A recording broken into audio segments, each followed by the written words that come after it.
Hi, my name is Dawn with the Career Confessions. Today we're here with Brooke, a tower technician. Hi, Brooke. How are you?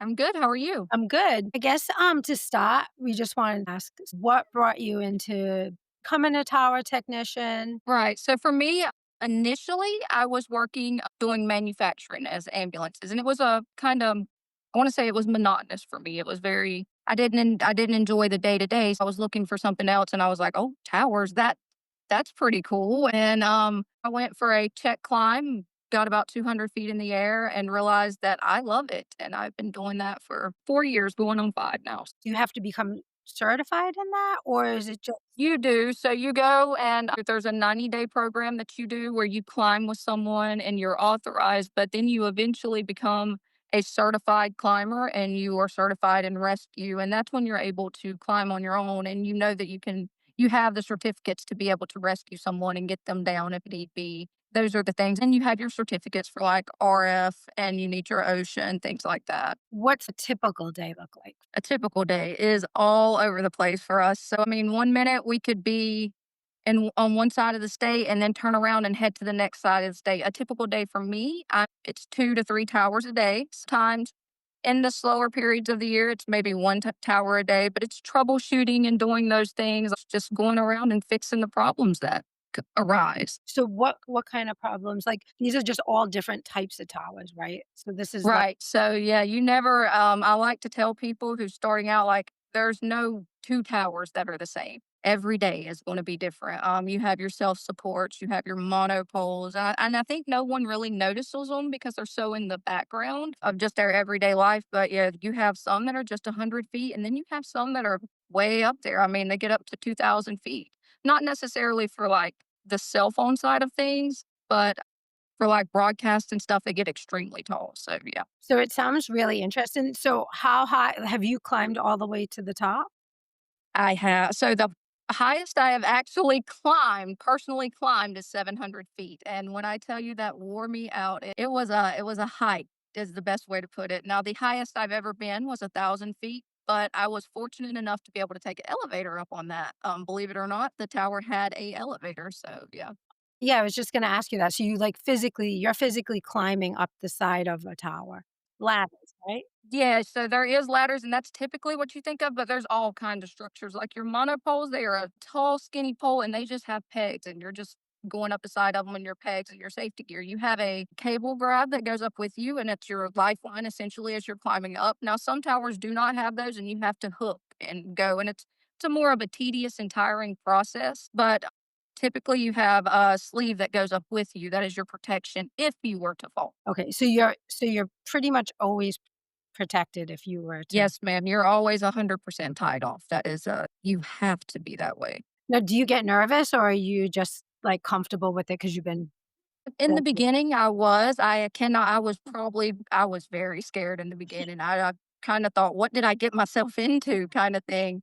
But, I tell people now, especially, like, new people we hire, like, I know it seems nervous, but eventually it's not that you forget what you're doing up there, you know how high you are, it's just it's almost like walking around on the ground for you, like, you see the ground down there, but it's like it's background noise almost. You Mm, just get comfortable and you know what you're doing, where you're stepping, and yeah, it becomes a lot easier. and you're up there with all equipment on you, so it's not just you Yeah, yeah. picking yourself up. Yeah, so, currently, the harness that I climb in now, I'm climbing with when it's totally loaded down with my lanyards and everything, I'd say it's a solid 40 to 50 pounds toting that up the tower. It's heavy. Now, you can get lighter ones, but you're roughly gonna be around in that 30 to 40 and then sometimes 50-pound rate, depending on what kinda tools you're taking up that day, and then if you take the rope up as well, that gets heavier every 100 feet.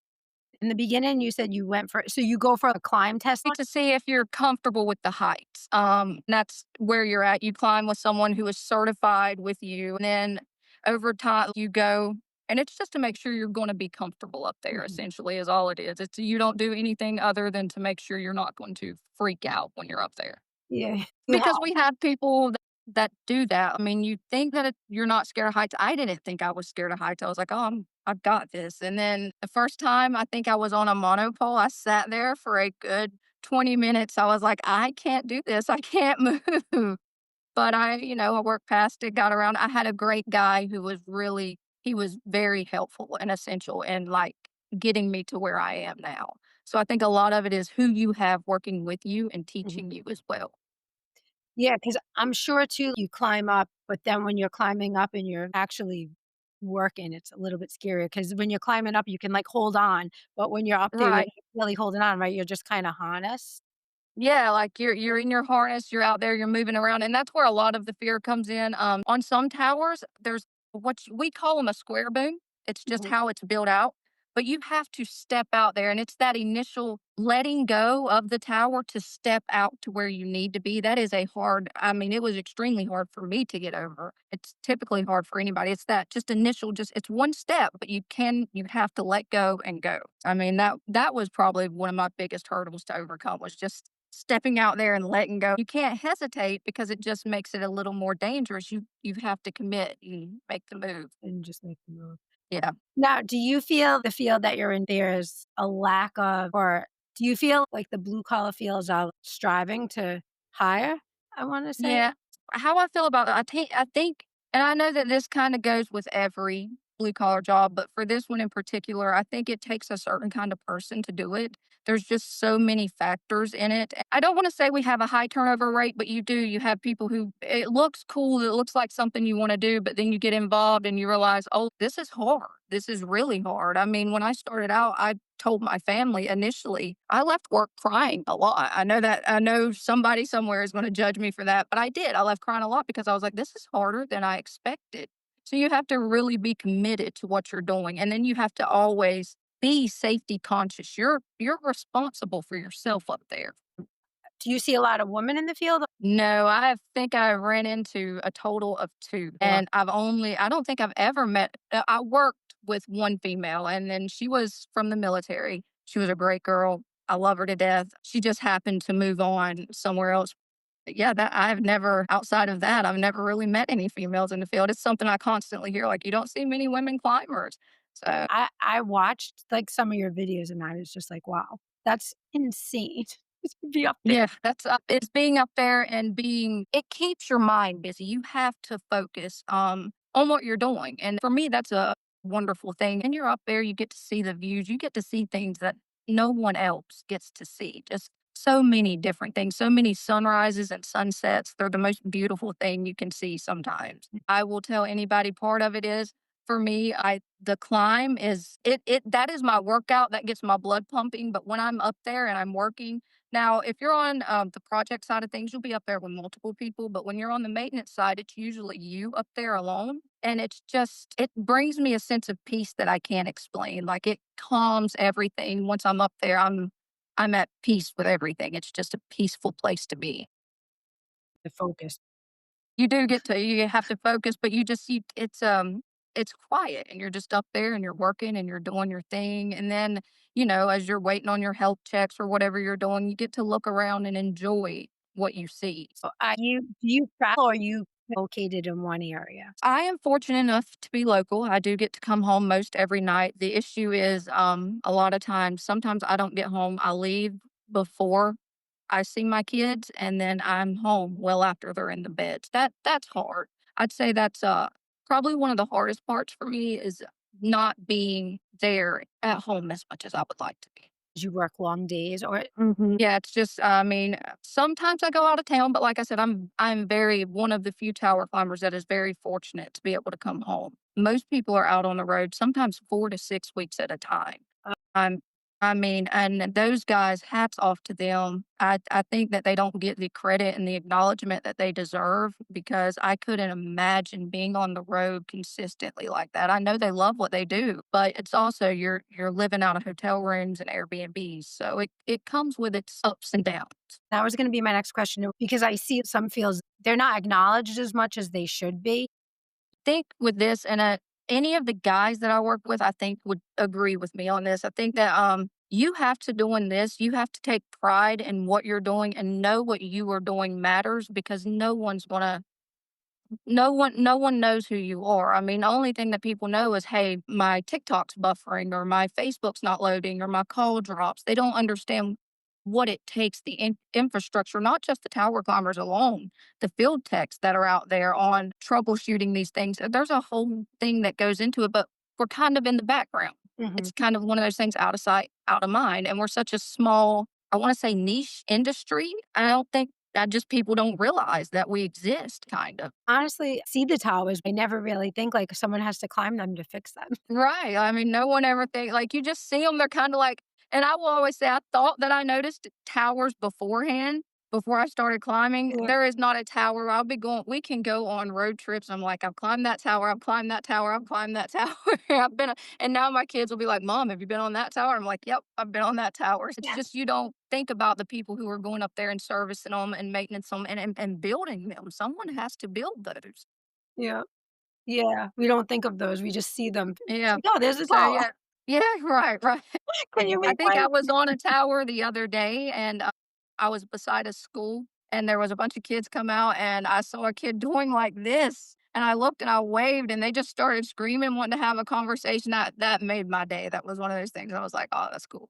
That is cute. I think too, they see and then they're like, "It's a woman." That's even crazier, right? Like a guy would just expect you, like, "Oh, yeah, it's just he's just a tower." I mean, that if I had a dollar for every time I've heard, "You don't see a woman doing this," I would be rich right now. I worked in construction for a while, it was men dominated. They were all Yeah. great people, they're great to work with. I love the guys that I work with are great. They really are like family. I mean, you spend that much time with them and you rely on these people if something goes wrong to save your life. Yeah. So there is a trust and a relationship that's developed there because you have to have it in each other. You've already given a lot of advice of how to get into the field. Is it something you would tell people like, "Hey, this is a good field to get into?" Is there advancement in your company? You can advance into project managers, things like that. There is growth. If you want to be on the technical side, you can try to grow into a network operator, field engineer, things like that. But if there's one advice that I could give anybody is learn everything you can because you cannot climb forever. I'm personally 35 and it takes a toll on my body. You can't do this forever. So learn, make sure you pay attention. Get the knowledge that you can so when you're tired and when your body's done, you can step back from it Oh, and yeah. still do something you love, still be in the industry you love. Make sure you take in all that because there's a plethora of knowledge that you can learn in this industry. Make sure you're taking it in. Don't think, oh, I'm just doing this to climb the tower. This is fun because it is fun. Don't get me wrong, it is. But over time, you're going to want to, your body's going to want to break. So make sure you're taking in the knowledge from those guys that are around you, teaching you. That is good advice because eventually you'll probably like position out of climbing but you'll still be in Right. the same field. Right. This is I love this industry. I could never imagine being away from it. But like I said, it's getting a little harder every year. My birthday rolls around. I'm getting a little more tired when I have to go up that tower. Another year around the sun and my back feels it a little a little differently. The demand moving in the future, you see it will always be a demand because we're just gonna build more Yes. towers. Yeah, I think so. I think that it may look different in the future. I think small cell will be bigger, but I mean, in these more rural areas, there is always going to be a need for someone to fix the equipment. Always. I don't see this industry ever just dying out. I see it maybe changing and advancing, but I mean, we live in a world where a phone is like part of our body. Yeah. So, somebody will always have to work on that equipment and fix it and maintain it and build and, there'll always be a spot for it. I feel like you just see more and more, like, towers, the phones. We're We like, gotta "Build have our more phones. towers." My goal is going into high schools, but also creating a community where someone could come online and maybe go on one of my posts and just be like, "Hey, how do I get into this?" In the community almost. Right. It's helping younger people know, like, hey, this is out there. You can do this. I think that's great, honestly. I used to say we need to have a career day at school. We need for people to come into this industry and come in with a good mindset as well. I mean, at one point in time, towers were like the wild, wild west. There was no regulations. I mean, you have to think it wasn't until 2014 that fall protection was mandated. I mean, it's growing, and I would like to see younger people come in and have a mindset to push forward and a more just a fresher mind, a younger mind, but come in and be open to the career and grow because we're going to need that and to be committed to the job. That makes sense. Yeah. I think it's really nice for a younger generation to be able to be like, "That's interesting." And they, like, look into it more, and then they can make that decision. That's what places them into these jobs. I think that's amazing. Right there at that stage of deciding, hey, am I going to go to college or am I going to go to trade school? I'm one of those people that genuinely love working with my hands, doing, I couldn't imagine sitting at a desk all day. It's just, it's not for me. Some people it's for, it's not for me. I think that we need to be able to provide the younger generation with the information of the blue collar field, not just my industry, the whole because it's a necessity. We have to have these workers. I would like the outlook on it is changing from what it used to be as just like a roughneck thing, like you get out there and get it done. I want people to look at it and be like, hey, we come in here, we can do it, we can be tough, get it done, and do it smartly as well. Be smart about the decisions we make because we'll need all of these things laborers, tower climbers. We're going to electricians. We'll need all these people as, I mean, our world continues to Yeah. advance. I know they have a recent article out about how AI, how those towers needs to be built, and it has to be built by Yeah. skilled trades. AI is not taking over a skilled trade. They can't take over that. They are not gonna be able to build it. I mean, at least I don't think. I don't know. Actually, so far, everyone that I've spoken with, they they're so proud and they love their career choice. Oh, yeah, absolutely. I take tremendous pride. I love telling people, "This is what I do for a living." Mhm. I want people to want to come do this with me because it's fun. It is, like and then like I said, the relationships you build, like, it's great. It really is. It has its low points, but every job does, right? I think the high points make it well worth it. I can't like, the relationships you build and the things like that, just the laughs and the jokes and the getting the job done and knowing you're doing something that matters. That's a humongous deal to me personally. And then solving the problem. I enjoy it. I feel the construction industry, I was the best group of people I've worked with over Yeah. my career. I've been I Yeah. It's just you and it's truly you have to it's like a family. It really is. yeah. You spend so much time with these people and you get to know them and just it's just showing up and cutting up. It's work, yes, but it's fun too. Mhm. Yeah, that's If you can find a job where you're happy and it's fun and you're still doing something, I think that's I mean, hey, that's what we're all looking for, right? yeah. You know, we all have to work. We want it to be fun too. We don't wanna work, but we have to. I mean, we all have to though. I mean, yeah, I know we would all like to be on a beach somewhere, but the world we all have to work. And if you can find it and you can enjoy doing it, I think that's winning in my opinion. I did wanna ask you, what would your theme song be when you walk into Okay, work? this I have been thinking about this all week. I cannot pin one down, and I have asked several people. So maybe there's a Bon Jovi song that I could think of, and then there is a song specifically to this industry. He's a small guy, but he wrote a song. It's called Tower Hands. I think you'd have to look it up on YouTube, but I think that probably fits our industry the best because he's singing it from a perspective of a climber, and it hits the nail on the head. It hits the nail on the head of being out of town, working long hours, but enjoying the time. So yeah, if anybody sees that, then maybe they should check his song out, Tower Hands. Yeah, I'm gonna have to look that up.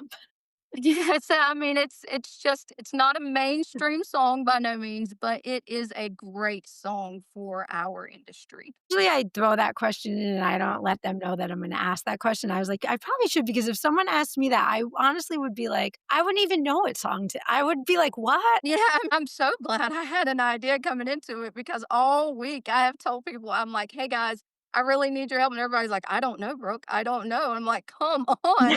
So, but yeah, I think a couple guys texted me this morning. They were like, I really think this one is it. And I was like, I agree. I think that's the best one for our industry. I really do. That's good though. At least they all reach out to you. Yeah, yes, we talk a lot, like everybody. It's not just at work. You wind up talking to these people after work and just chit chat. They know my family. I know their family. It's just you again build relationships. So Mhm. Well, I thank you for taking the time to come on, and then if you ever wanna jump on another call, I'm here. I am so glad to that you invited me on here to be able to talk about this industry and maybe get the knowledge out there about it because, like I said, it is we're a small group of people here. I think The numbers vary statistically, but I think it's around 30,000. That's all the climbers you have. So it's a very small industry. 30,000 in the US. Yeah. Oh, wow. That's that. Yeah. OSHA ranks things off of every 100,000. We don't even meet that threshold at all. I mean, it's a small group of people. A lot of people like to say it's an elite club, and it kind of is. Like you're in a small group, and a small group doing a thing that a lot of people don't. That's interesting. Yeah. That was something when I started, I was like, that's crazy. I thought there would be more, but no, it's a very small for the climbers specifically. Now, the whole everything that it encompasses, obviously, but the actual climbers itself, you'd have about 30, and that varies because you have subcontractors and different levels of things. So it varies. But average is about 30,000 climbers in the US. I feel like a lot of, like, career choices right now, they're just swamped. There's so many people trying to go into one field to come out of college and And get into something right away. Yes, go into a trade, but it's like you don't wanna go into one that's oversaturated either. So, I mean, I think it's great what you're doing, getting that information out there just from having it helps for them to have the knowledge. I think so too. Even if you don't ever go into the trade and decide, "Hey, I wanna go to college," at least the option of, like, hearing about it. A lot of kids go to high school and they just never even hear of their choices. It's just Right, like college is forced down your throat. right. Like, that's all you hear growing up is college, college, college, and don't get me wrong, you need to go, but the options it's good for them to know the options out there. I mean, you can go to college and do a trade. You can it would benefit both ways, so Yeah, that would be a benefit. I mean, the reality is this is an expensive world we live in right now. Mhm. And we getting them set up, that's something that I've realized you don't think about it until your kids hit that age. You want them to have the best start that they can. So all those people who are guiding them into their career path is I am grateful for those people. The kids nowadays coming out is it's much harder for them than it was for, like, personally myself. So all you can do is it's such a different world Yeah. now. I don't want to say but it is different, and it's more expensive. So getting these kids on the right path to set themselves up financially, because if you're set up financially, you're happy at work, then you tend to be happy at home too. It makes life easier in general. Absolutely. You have to have both. Yeah, right. It has to be. It's a balance and act. Well, thank you. All right. Thank you so much. Thank you. Nice meeting All you. right. You have a great day. You too. All right. Bye bye.